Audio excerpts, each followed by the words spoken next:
Afternoon all of you. आज की class में डिस्कशन करेंगे वेरी इंपॉर्टेंट क्यूज जो आपके इस एग्जाम के लिए बहुत ही ज़्यादा इंपॉर्टेंट है।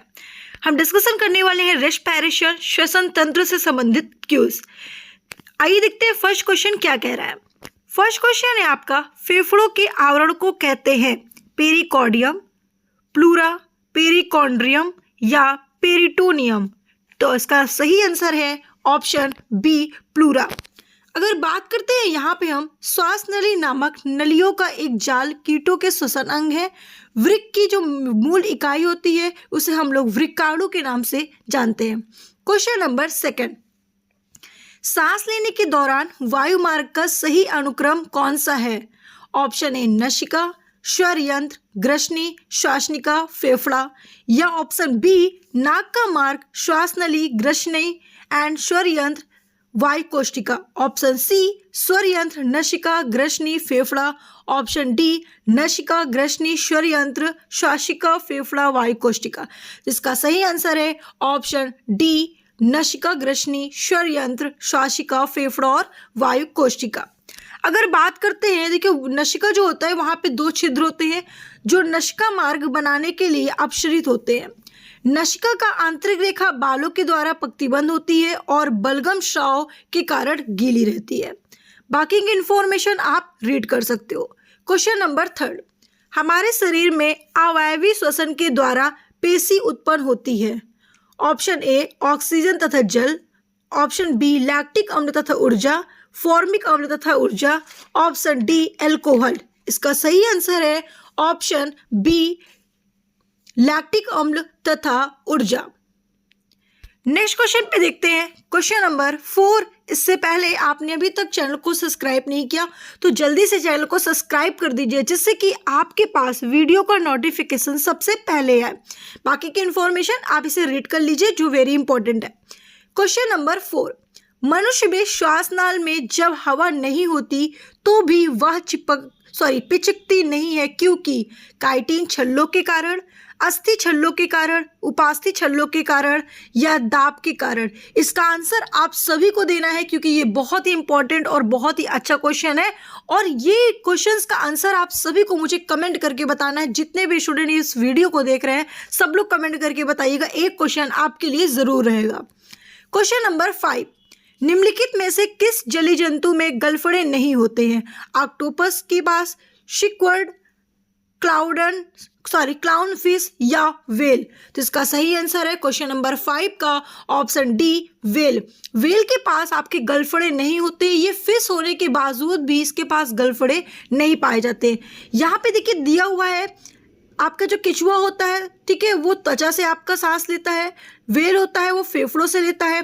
मकड़ी है आपका, काकरोच है, श्वास नली है, टैडपोल, मछली, झींगम, इन सब के पास गलफड़े होते हैं, ठीक है। मेढक है त्वचा से लेता है, फेफड़े तथा मुख गुहा से भी लेता है। उभयचर स्तनधारी जो है वो आपके फेफड़े से लेते हैं। तो यहाँ पे कुछ की पॉइंट दिया है, इसे आप अच्छे से रीड करिएगा, यहाँ से भी क्वेश्चन आपके पूछे जा सकते हैं।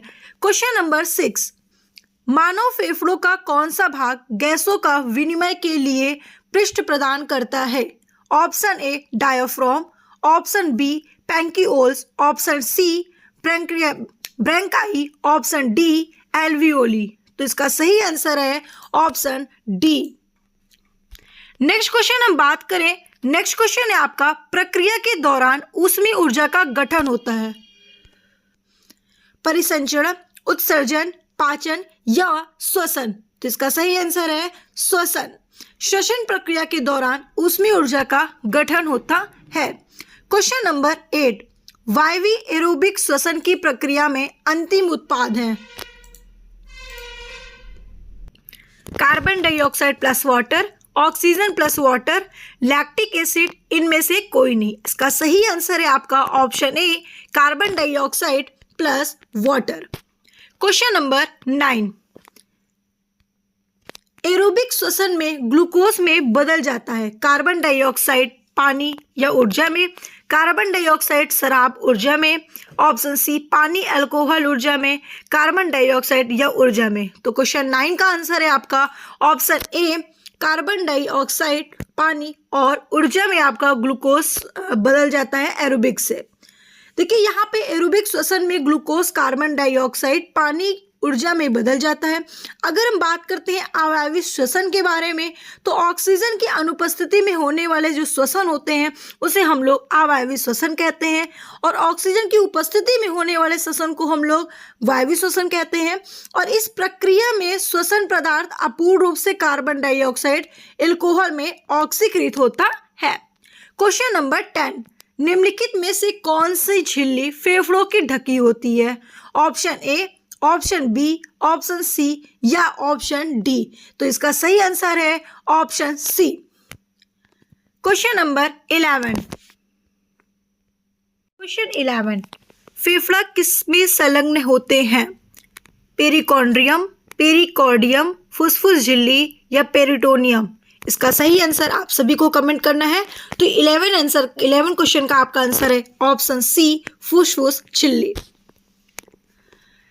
देखिए अगर हम बात करते हैं पेरिकॉर्डियम के बारे में, तो पेरिकॉर्डियम हृदय एक दोहरी दीवार वाली झिल्ली है जो थैली पेरिकॉर्डियम द्वारा संरक्षित होता है, जो पेरिकॉर्डियल द्रव के द्वारा घेरा हुआ है। अगर पेरिटोनियम की बात करें तो वह झिल्ली है जो आंत की गुहा को रेखाबद्ध करती है और आंत के अंगों को घेरी रहती है। अब थर्ड नंबर आपका दिया है पेरिकॉन्ड्रियम। ये संयोजी ऊतक की एक परत है जो विकासशील अस्थि की उपस्थिति में संलग्न करती या घेरती है।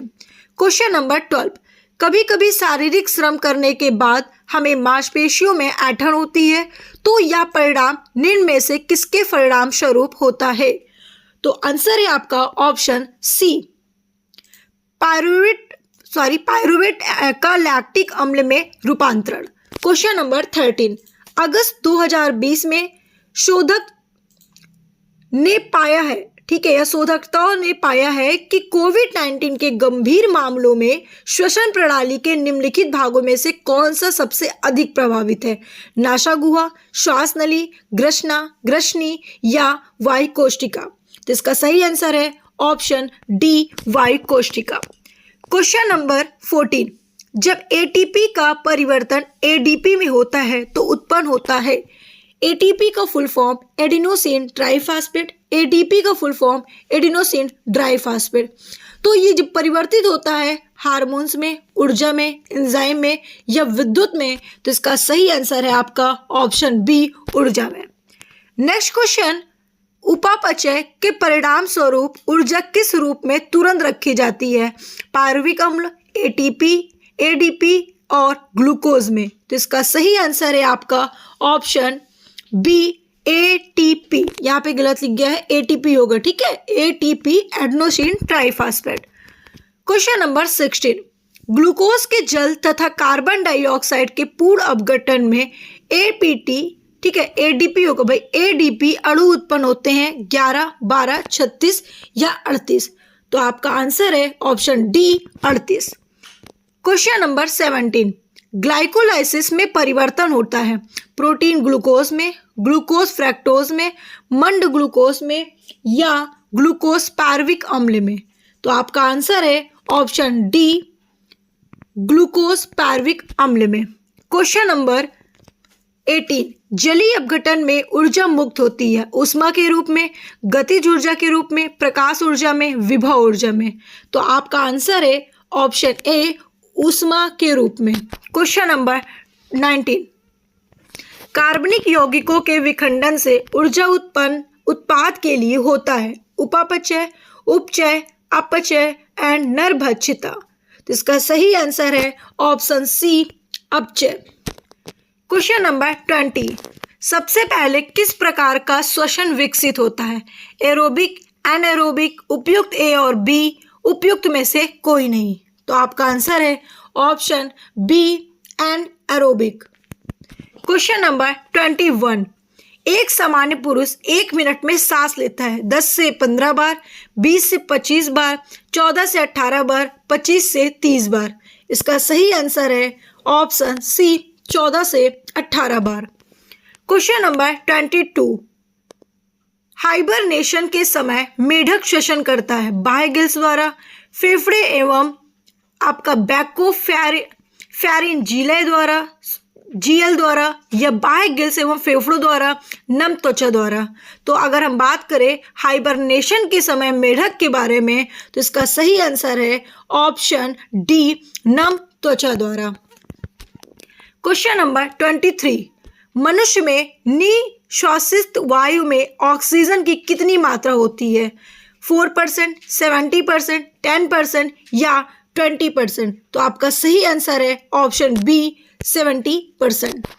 क्वेश्चन नंबर 24, निम्नलिखित में कौन सा जंतु श्वसन तो करता है परंतु श्वसन अंग नहीं होता? काकरोच, मेढक एंड केचुआ, उपयुक्त में से कोई नहीं। तो आपका आंसर है 24 का सी, केचुआ, जिसके पास श्वसन तो करता है परंतु श्वसन अंग नहीं पाया जाता।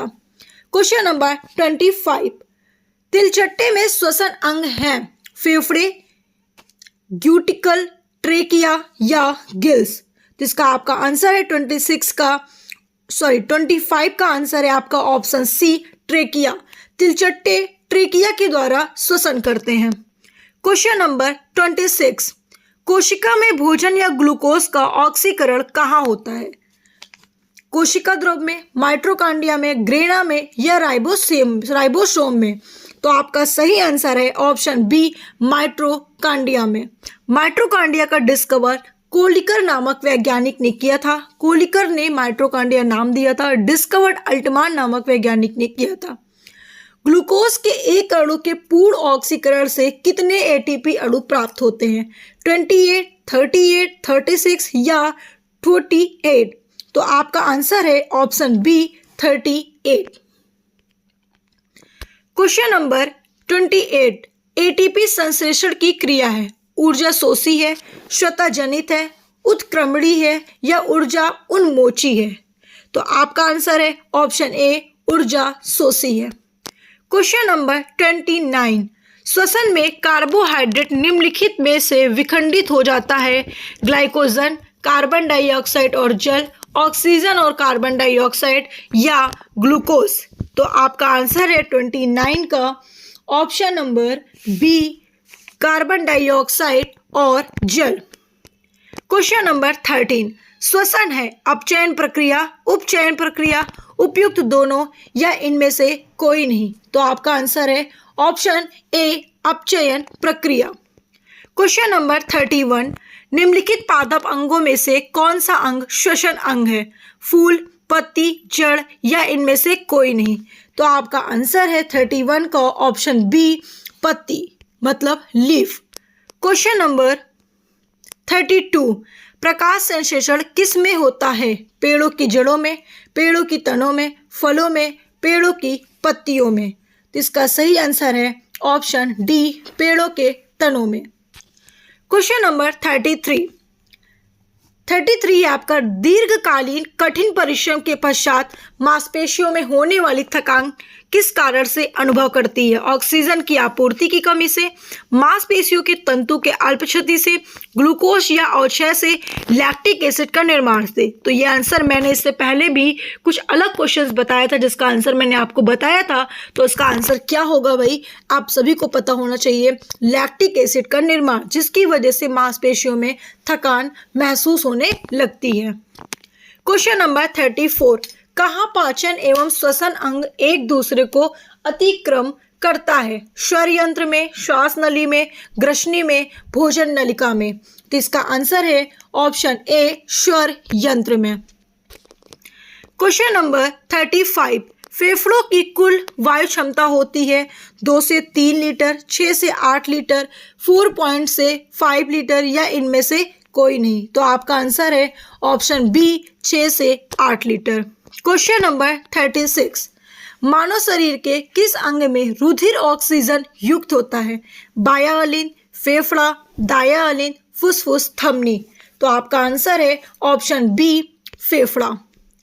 क्वेश्चन नंबर 37, कौन सा वायवीय एवं अवायवीय श्वसन में समान है? समान और स्तर, ग्लाइकोलाइसिस, पायरुविक अम्ल या उपयुक्त सभी?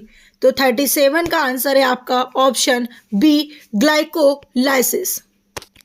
क्वेश्चन नंबर 38 एटीपी है एक एंजाइम जिसके द्वारा ऑक्सीकरण होता है, एक हार्मोन्स या उच्च ऊर्जा सहित फास्फेट बंध का एक अणु या एक प्रोटीन। तो अगर एटीपी की बात की जाए और 38 नंबर है तो ऑप्शन सी है एटीपी एक हार्मोन्स। ठीक है, 38 का आंसर है ऑप्शन सी, सॉरी उच्च ऊर्जा सहित फास्फेट बंध का एक अणु। तो आपका answer C number correct answer है। क्वेश्चन नंबर 39, जलचरों में भूचरों की अपेक्षा श्वसन क्रिया तीव्र गति से होती देखी जाती है। इसका कारण हो सकता है जल में वायु की अपेक्षा अधिक ऑक्सीजन की मात्रा घुला होना, वायु में जल की अपेक्षा कम ऑक्सीजन की मात्रा घुला होना, जल घरों में गलफड़ों की उपस्थिति, या जल में घुली ऑक्सीजन की मात्रा वायु में घुली ऑक्सीजन की मात्रा की अपेक्षा कम होना। तो इसका सही आंसर है 39 का ऑप्शन डी, जल की घुली ऑक्सीजन की मात्रा का वायु में घुली ऑक्सीजन की मात्रा की अपेक्षा कम होना। लास्ट क्वेश्चन बहुत ही इंपॉर्टेंट है। कॉकरोच जल में जीवित नहीं रह सकता क्योंकि इसका श्वसन अंग क्लोमगिल है, वातक ट्रिकिया है, पुसत फुफ्फुस है या फुफ्फुस कोश है। तो आपका आंसर क्या होगा? आप सभी लोग इसको कमेंट करिए। तो कितने स्टूडेंट का आंसर है कि ऑप्शन बी है? जल्दी से आप कमेंट करके हमें बताइए। वीडियो अच्छी लगी तो वीडियो को लाइक करिए, शेयर करिए एंड चैनल को सब्सक्राइब करके वीडियो को शेयर करके एंड चैनल को सब्सक्राइब करके बेल आइकन का बटन ऑन रखिए जिससे कि वीडियो का नोटिफिकेशन आपके पास सबसे पहले आए। आपके लिए कुछ वन लाइनर क्वेश्चंस है जो आप अच्छे से रीड कर सकते हैं। And okay, thank you. फिर मिलते हैं नेक्स्ट क्लास में नेक्स्ट वीडियो के साथ और जुड़े रहिए। आपको मिक्सअप क्वेश्चन एक मैराथन क्लास बहुत ही जल्दी स्टार्ट हो जा रहा है।